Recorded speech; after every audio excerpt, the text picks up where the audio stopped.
wondering, given the techniques that you described, what would a question of app development and about visual development that would matter for vision that would now be open to us to explore with the techniques that you develop? That's a good question. So I think that it's really a matter of genetic access. That there are GFP lines that exist in the retina as well as elsewhere that we can now say, okay, we want to target those GFP cells and turn on or off genes that we couldn't access before in a specific way. Or we can also do, we're working on transsynaptic tracing. We can also ask, as I showed you an example, of GFP-positive cells, subsets of cells, which we can now ask questions in terms of circuitry and physiology. So it's really just an expansion of things that we could do before that is now expanded in terms of our ability to target specific cell types. So for us, it's really access now to a much wider range of cell types for genetic access. Last chance. Okay, let's thank Marty. For more, please visit us at stanford.edu.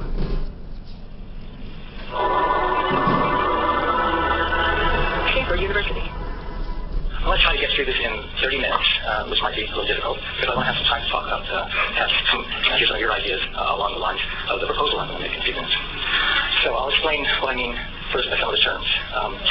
A mesoscale computational model is constructed from components corresponding to algorithmic abstractions to explain activity ensembles of simpler components at the micro, or in our case, the molecular scale. And when they're combined in different configurations to generate activity on a macro or behavioral scale. So they bridge the gap between the micro, the molecular, and the behavioral. For example, algorithms described in assembly language can explain aggregate behavior at the level of bits and processor opcodes, while also providing a language in which to explain how subroutines are used to manipulate spreadsheets or edit documents. A mesoscale model bridges that gap. The mesoscale components are mathematical abstractions to play a role in hidden variables in a machine learning or statistical model.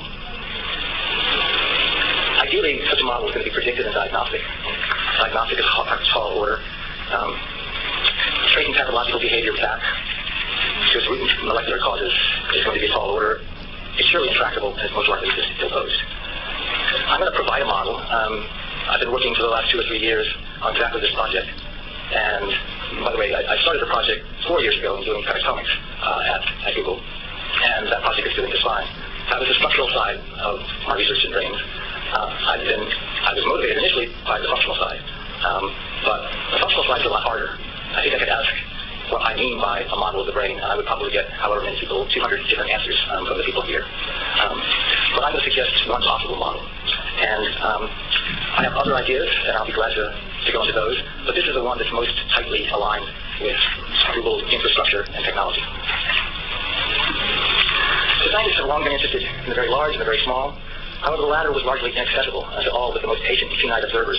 Albert Durr was one of the few who took the time to explore and render the world of the small accessible to the naked eye. His woodcut prints and watercolors provided extraordinary detail of a hidden world literally right at our feet. The invention and refinement of optical microscopes opened up new worlds. Robert Hooke's micrographia revealed the incredible diversity of tiny animals living in pond water, as well as taking up residence on and inside our bodies. Many of us are familiar with Ramon Kayal's detailed drawings of neurons that continue to inspire and educate neuroscientists to this day. I came on this drawing in the upper left about 15 years ago, and at the time I thought that it was much more complicated than a real brain could possibly be. I found out just the opposite, that it's not nearly complicated enough. It was the first rendering I'd ever seen at the time that showed the basic density of the neuropil, the diversity and distribution of synapses, and other features that I had no idea of at that time. The reconstruction in the bottom right is an answer to a question about intracellular actin in the assemblies of neurons, and in particular the dendritic spines and smallest processes in the apical dendritic arbors of interneurons. I can bring up the conclusion that I got from Mark Ellsman and a little bit later, if someone's interested in that. Images and 3D reconstructions of this sort will continue to be valuable to scientists, but increasingly we will only be able to look at a small fraction of the data produced by our experiments. We need machines to scan and interpret these large data sets. Inevitably, they will have to be machines that learn, because they will operate in circumstances and at timescales we can't anticipate. 4 years ago, we began collaboration with the Allen Institute for Brain Science to understand the mouse visual cortex. This diagram describes the high-level workflow. First, we employ calcium imaging to record from the genetically engineered mice presented with control stimuli. Then we remove a millimeter cube of cortex, scan it with an electron microscope,